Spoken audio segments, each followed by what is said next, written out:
A New York Times story said there was a monkey shortage at our nation's labs in the fight against diseases like COVID-19. Now that's fake news. There's plenty of monkeys, and they should be set free. We do the monkey math and show the work next on the PETA Podcast.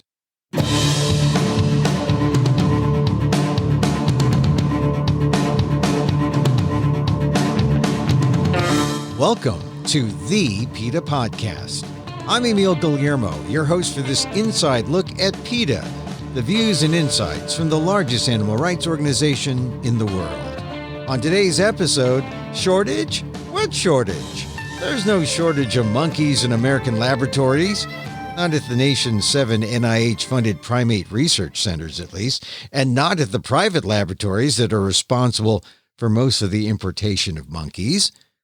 But didn't several stories in major news outlets like the New York Times say due to vaccine development there was a shortage? That's what it said in print, but it's wrong. PETA's animal consultant, Dr.Lisa Jones-Engel, a former primatologist at the Primate Research Center in Seattle, crunched the numbers. In 2018, there were 105,000 primates in the U.S. labs, 26,000 in the primate centers. But the number of monkeys used in U.S. vaccine development? 51. Does that sound like a shortage to you? Or does it sound like the scientists have used the news to put out a false narrative that they don't have the primates they need to do their jobs? They just want more monkeys and more of your tax dollars. And with each monkey costing about $10,000 a tail to import, there's more commerce than science involved in all of this. And that's the point. There's no shortage and no need for monkeys in order to fight disease. As Engel points out, the nation no longer needs the National Primate Research Centers, which have wasted billions of taxpayer dollars. Here's my conversation with PETA primate specialist Dr. Lisa Jones-Engel on the PETA Podcast. A number of news articles have come out, most notably the one in the New York Times, and the headline was, "Future Vaccines Depend on Test Subjects in Short Supply, Monkeys." Now, it implies that there's a real shortage here. Don't laboratories in the U.S. already have a lot of monkeys? Is there a shortage at all? Laboratories in the U.S. in 2018, estimated there are about 105,000 primates in the various laboratories within the U.S. 105,000. Within the National Primate Research Centers, these are the centers that the NIH established specifically to provide this resource of primates. There are about 26,000 monkeys in those facilities. At the primate centers, 25,000. Overall, there's 105,000. Is that a lot? I think that's an awful lot of monkeys, because when you look at the number of monkeys that it took to actually get the Moderna and the Pfizer vaccines into American arms, that number was about 51. Ooh, that's all. Yeah. It took 51 rhesus macaques to get 92 million doses of vaccines into American arms. If we're talking about the number of monkeys that were tested on by Moderna and Pfizer prior to, or actually concurrent with the clinical trials that were going on, and then as of March, I think I checked the numbers on Friday, like March 13th, 92 million doses. And those were of the Moderna and Pfizer vaccines. Those were the vaccines that used, between the two of them, 51 rhesus macaques. Wow.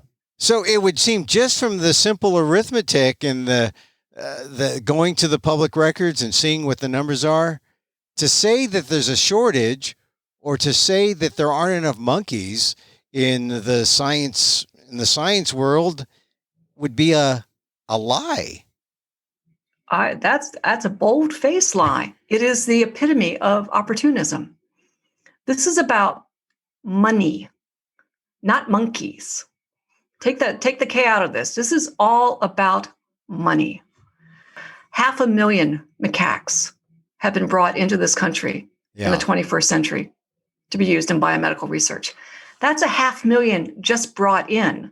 That doesn't include any of the animals that are actually bred here at the primate centers or at any of the other facilities. So a half million have been brought in, have been imported. Since 2000, 500,000 monkeys. All right, so 500,000 macaques from Asia. And that's a lot of monkeys. That's a lot of money. Yeah. Well, that would seem to be enough monkeys to deal with all the kind of research needs that they have, right? Yeah. We knew very early on, meaning Moderna, Pfizer, that the macaques were not behaving. The way that they were responding to infections with SARS-CoV-2 was very different than how they were seeing humans respond to that. And so the investigators, the scientists at Moderna and Pfizer said right off the bat, you know what? The animal data they're misleading. But we're going to make sure we're going to put these vaccines that we're using, we're going to put these in these rhesus macaques, 51 of them, just to make sure that there's no immunological storm, that it doesn't cause real harm in these animals. They did that.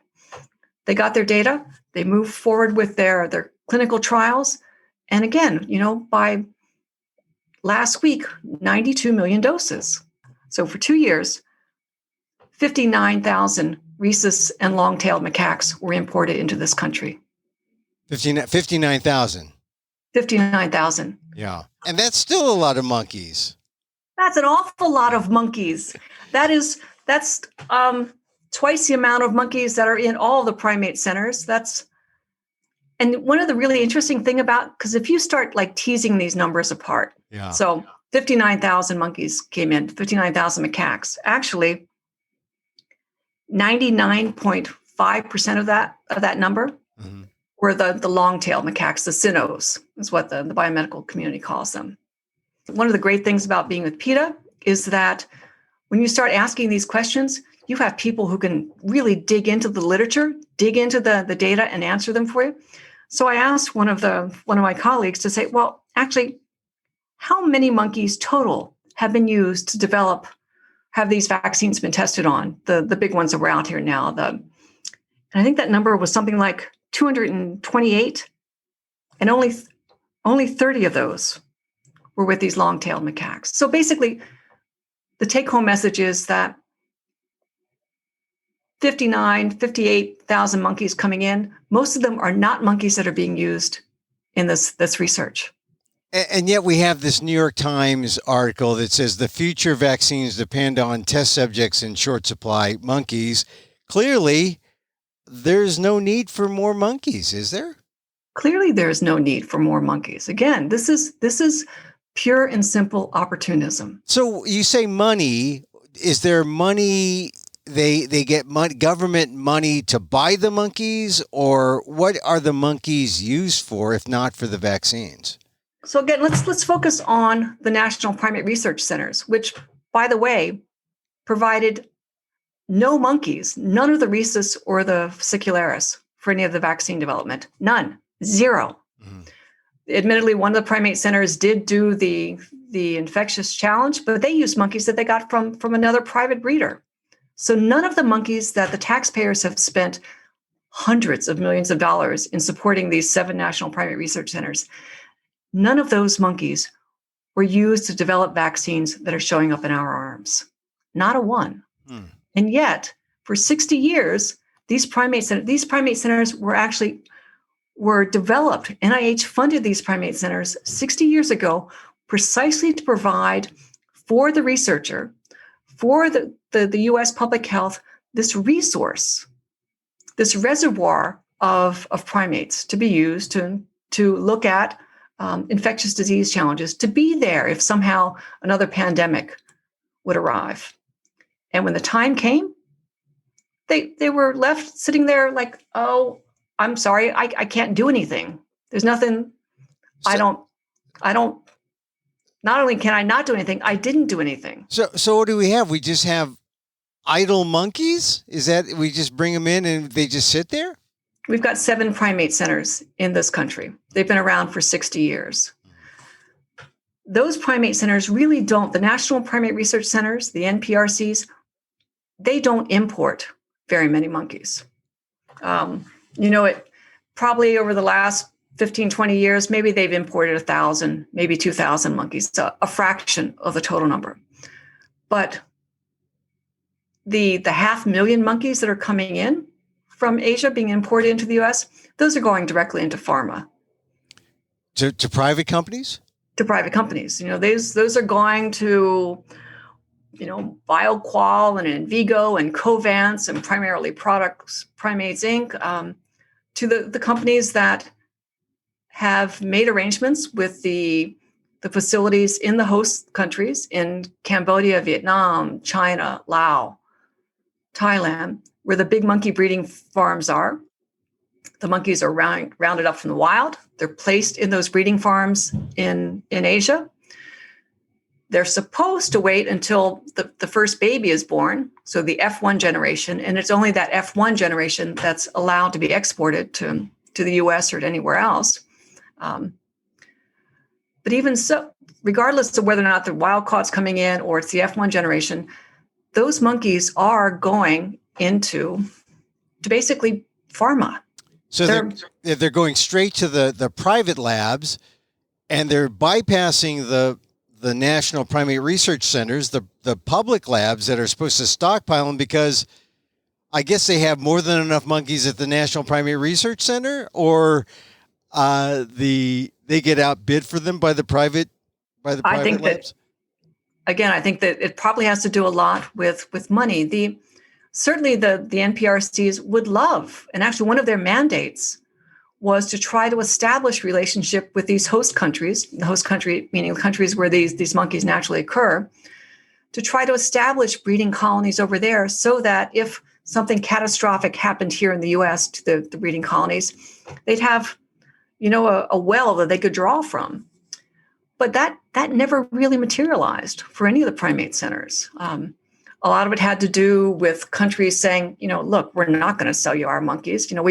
India said that back in the 1970s, like we're not sending our monkeys to the US because you break your agreements and you do things to these monkeys that they shouldn't be. So that India shut that down. Bangladesh shut that down years ago. But the countries that are sending them out, monkeys are really big money. Yeah. So essentially the private labs outbid the National Primate Research Centers. Well, look, let's go back to the article because it says something interesting. It says some of these laboratories are private labs like the ones owned by the pharmaceutical companies that you reference. And some are government funded like those National Primate Research Centers that you talked about. Mm-hmm. Now, you used to work at the Washington National Primate Research Center in Seattle, so you have some expertise here. So I'm going to read part of the article where it says, and this is a direct quote from the New York Times, "The shortage has led a growing number of American scientists to call on the government to ensure a constant supply of the animals." Skip Baum, the Associate Director and Chief Veterinary Medical Officer at the Tulane National Primate Research Center outside New Orleans, said the discussion for a strategic monkey reserve started about 10 years ago among the directors of the National Primate Research Centers, but a stockpile was never created because of the amount of money and time needed to build a breeding program. So it sounds like they aren't even doing the job at the National Primate Research Centers. They're not even doing the job they initially have set out to do. Where do they fit in this? They're not stockpiling monkeys. They're being bypassed. Are they needed at all anymore? No. The NPRCs have failed. They've been failing for the lack of being able to generate an HIV vaccine or a Zika vaccine or any of the other vaccines, or the TB vaccine is a demonstration of their failure. But they've certainly absolutely failed with the SARS-CoV-2. Going back to the director of Tulane. So in 2015, or actually in 2018, the NIH put out a big report where they actually looked at the strategic supply of non-human primates. And so they queried lots of all the primate centers and lots of the other laboratories, private laboratories, some universities that maintain primate colonies. And they were actually asking, how many monkeys do you have? And they were using 2015 data. So actually at Tulane at that time, Tulane had 4,691 monkeys in their National Primate Research Center, of which they were using 756. My math is not great, but I'm pretty sure that's only about a quarter, maybe even less, of the monkeys were they actually using. And, Skip would probably say, well, it's because we were trying to increase our breeding stock. Monkeys are really difficult to breed. Yeah, you know what? Monkeys are really difficult to breed. And if you take a rhesus macaque or a long-tailed or cynomolgus macaque or a pig-tailed macaque, and you think by dropping them into a small cage, the female, and introducing a male, that things are going to go all hunky-dory, well, yeah, the basic mechanics might happen. But the situation is that these females then are so stressed, they may not conceive. Or they conceive, they deliver the infant, and they don't know how to care for the infant. Or let's say they're in a corral, like a corn crib corral. Again, the structure, the way that they develop these breeding corrals is just one male and a bunch of unrelated females. And I think we spoke last time, in macaque groups, relationships and hierarchy are critical. These are matrilineal groups where, the girls stay in the groups, the males migrate out as they get older, but those relationships between those females are critical for maintaining social stability. And without a socially stable population, bad things happen. Infants get bitten. The females get into fights. The adult male has a bad day and he goes after the infant. The National Primate Research Centers will say, well, we've kept this kind of half of our monkeys on the side, or 2/3 of our monkeys on the side to breed because, we're trying to breed up these numbers. They've been saying that for 60 years. And they continue to fail for reasons from disease that compromises the colony, the lack of fundamental understanding of what it takes to make a happy monkey, which allows monkeys to thrive and grow up. The places where they keep them are not working. Well, it sounds like from what you're describing that the National Primate Research Centers have just failed in the mandate that they have. And it sounds like maybe this article in the Times, future vaccines depend on test subjects in short supply monkeys, was maybe intended to be a fig leaf for them to say, hey, look, we have a reason that we haven't done our job. It's because we don't have enough monkeys or something. I mean, it sounds like it's an excuse that allows them to go forward and say, well, this is why things are the way they are. It's not because of our incompetence, but it's because we just don't have enough monkeys. Is that true or false? That's false. Yeah. Again, go back and look at the number of monkeys that it actually took to get these vaccines into humans' arms. An incredibly small number. But more importantly, science has moved beyond the NPRCs. Science has moved beyond the use of monkeys as a model.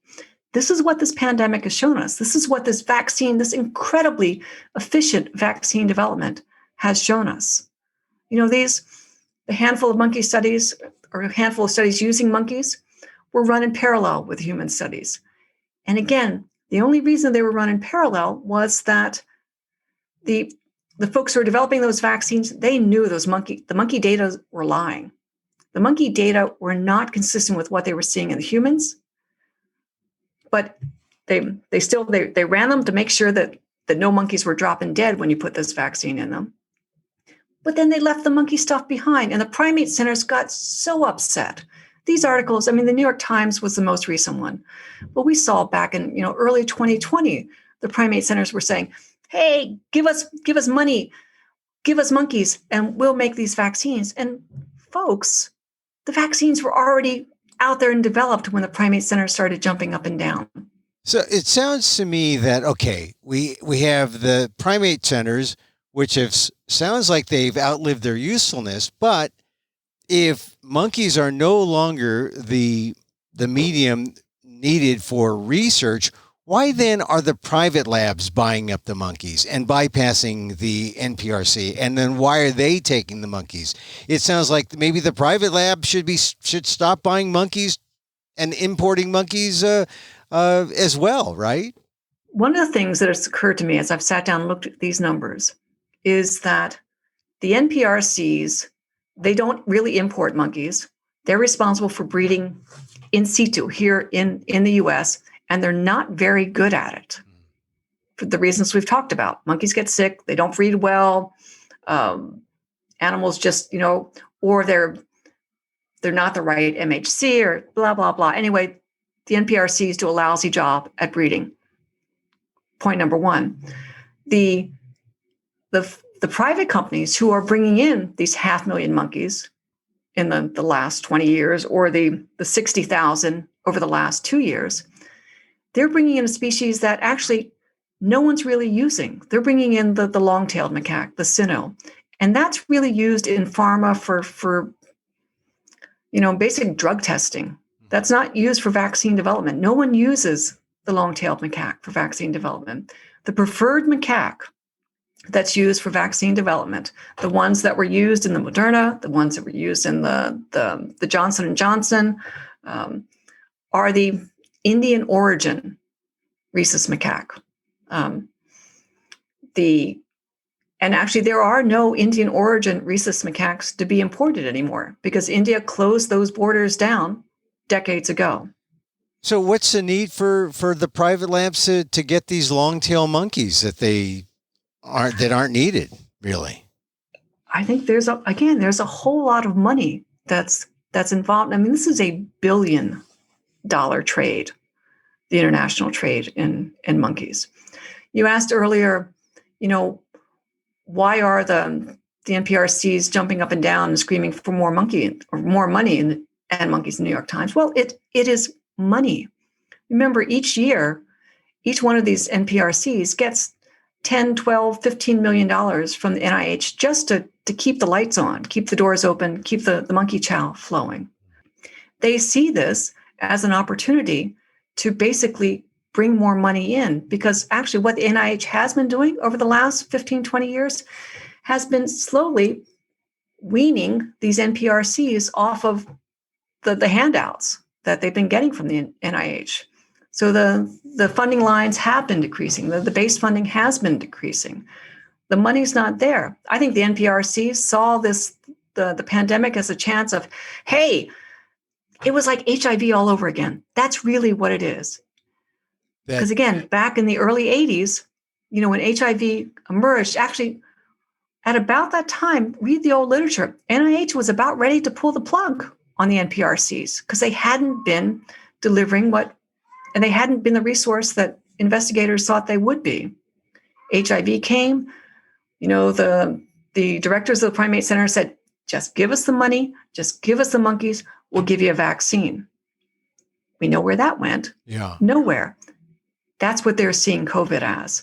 So this is, fool me once, shame on you. Fool me twice, shame on NIH for falling for this again. So this is really the attempt on the part of the National Primate Research Centers, these articles saying there's a monkey shortage. This is just their attempt to try to maintain that money flow, and it's a matter of survival for them. Exactly. And these centers know that, each and every one of them is plagued with problems. Certainly the Washington Primate Center, we've talked about that before. Their breeding center in Arizona is plagued with valley fever. It's built on a toxic waste site. Go, a couple of states over to Louisiana, to where the Tulane Primate Center is. Those guys have problems with West Nile virus. They have problems with Chagas disease. They've got their monkeys breaking with all kinds of viruses. The breeding facilities here in the U.S., they aren't working. And I think, going back to your other question, maybe that's something that the private companies kind of figured out, that it doesn't actually pay to try to breed monkeys on site. For them, they would rather just snag them from Asia, bring them over, grind them up in whatever they're doing, get their their data and then go back for more monkeys. So it sounds like we got a couple of problems. The first problem is the NPRCs, the National Primate Research Centers, they don't have a crisis. Uh, you know, the New York Times article only fosters a myth. And then what should be done with the National Primate Research Centers if they are inefficient, not doing their job? Should they be shut down? Absolutely. I mean, this is a dead and dying paradigm that needs to be shut down. We wasted enough money on this. How many taxpayer dollars would you say in the 60 years? Since the 1960s when they were established? Yeah. Billions. Billions.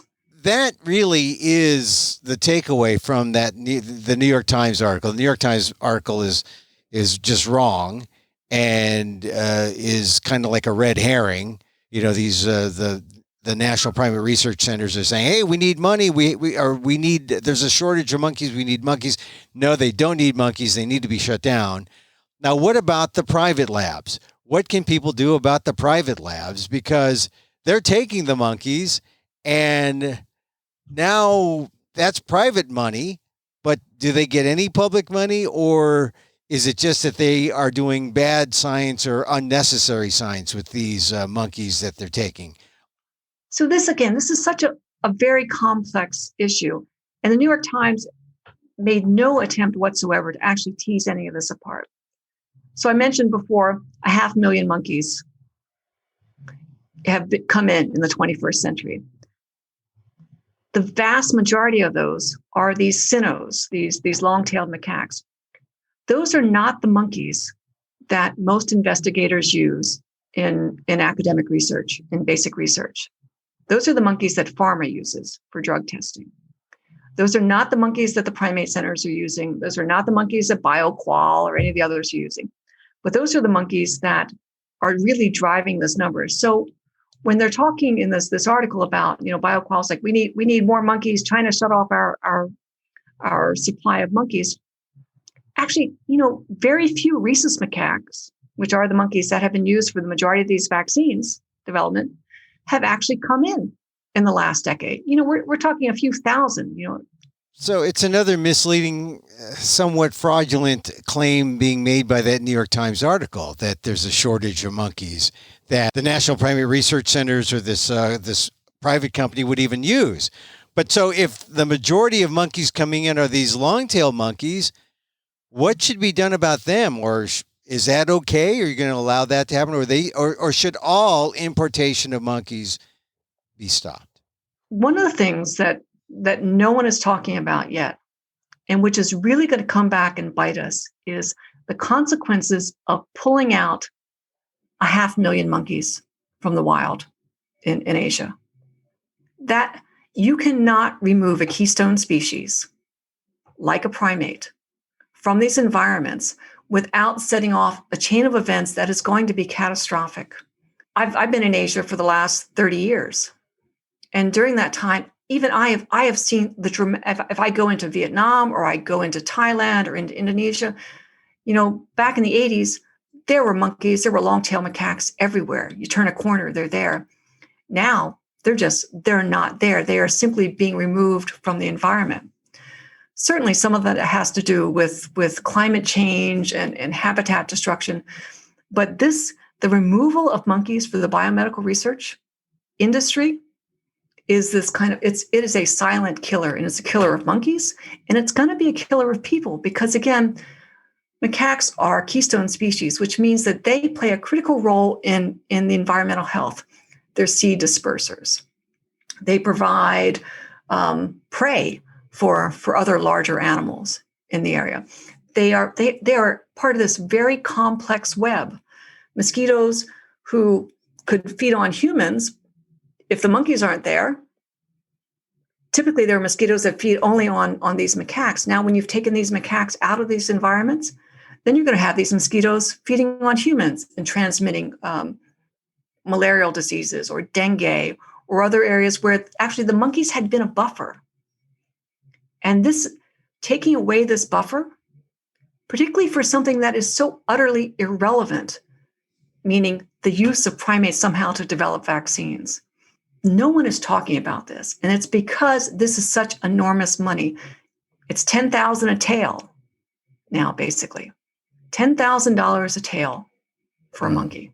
So it sounds like, all right, they use the vaccines as a kind of, like I said, this sort of cloak to say, hey, look, we need these monkeys, but they're not even using the monkeys that are of value in terms of the vaccines. Exactly. They're using them for these kind of drug tests in private pharma labs, which sounds like a kind of regulatory testing sort of thing. Exactly. Which is, of questionable value. In the meantime, the society is hurt back where they take the 500,000 monkeys every year back in Thailand. I recall being in Thailand about 4 or 5 years ago, and there are monkeys all over. You go to a temple, there's monkeys around, and they have signs that say "Don't feed the monkeys." Those are rhesus macaques, I think. Actually, in Thailand, those were the longtails. Oh, those are the ones they're taking out, though, right? Exactly. Those are some of the ones. And so you were there a few years ago. I promise you that the sheer density of monkeys and macaques that we used to see over the past few decades, that is simply gone. And there's a direct line between this biomedical industry that is scooping up these animals and sending them around the world. The vast majority are showing up here. So if people who are listening want to take some kind of action, I mean, it would be one thing to, I mean, you've brought up this broader question that monkeys shouldn't be imported at all. But the first step would be to maybe shut down those National Primate Research Centers. That is the first step with that, because this is a failed experiment. It's a failed experiment. They're grasping, they're gasping. Then they're trying to grab. They say they're trying to grab monkeys. Actually, what they're trying to grab is money to maintain themselves.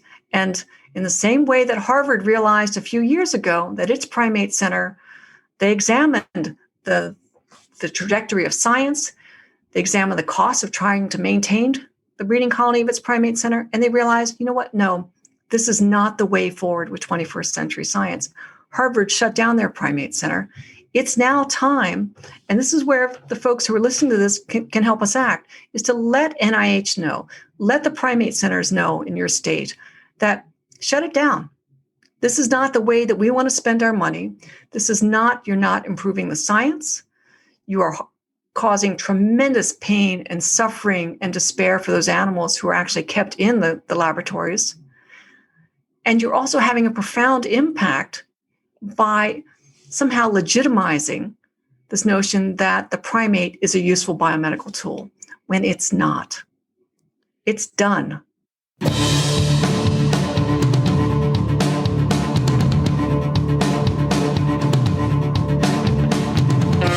Dr. Lisa Jones-Engel, PETA Animal Consultant. She's a primate specialist with PETA's Laboratory Investigations Department and a former primatologist with the National Primate Research Center in Seattle, on why there's no monkey shortage in the U.S.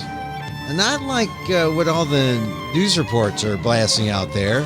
No shortage at all. And why the next move is really for you to take action and ask NIH to shut down the National Primate Research Centers. Go to PETA.org for more.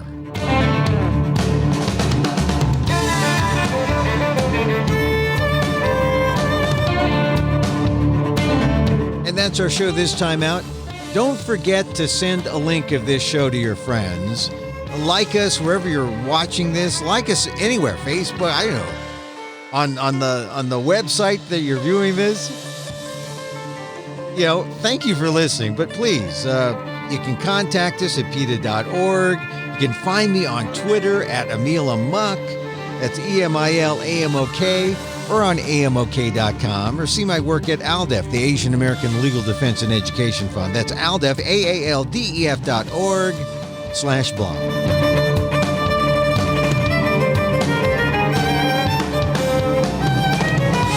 Once again, thank you for listening. Check out all our episodes on your favorite podcast app. You've got some favorites. Or on Apple Podcasts, where you can rate and review the show. You know, it helps get the word out about the issues you care about. It helps out those algorithms. Hey, our music is provided by Carbonworks. Check them out on YouTube. And join us again next time for more insight into animal rights and the fight for a cruelty-free world on the PETA Podcast. I'm Emil Guillermo.